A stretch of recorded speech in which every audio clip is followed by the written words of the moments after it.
Engineer dengan mekanik ni, dia orang selalu bergaduh tau. Dia orang tak sebulu. Sebab apa? Contohnya, engineer letak turbo dekat belakang. Dekat belakang, bukan kat depan. Kan susah mekanik nak check. Assalamualaikum. Okey, berjumpa lagi kita.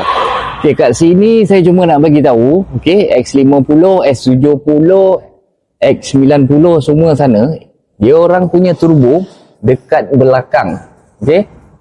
Kenapa korang rasa dekat belakang? Dia orang tak letak dekat depan. Biasa turbo orang ingat akan letak di depan kan?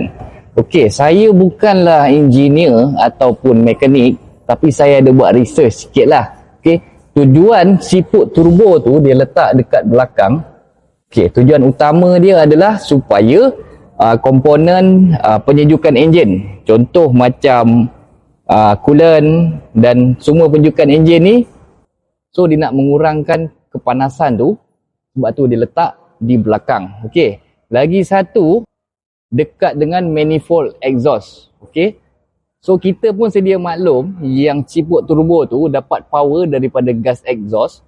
So manifold exhaust dia dekat belakang. So dia dekat dengan exhaust untuk mengurangkan lag turbo ataupun turbo lag.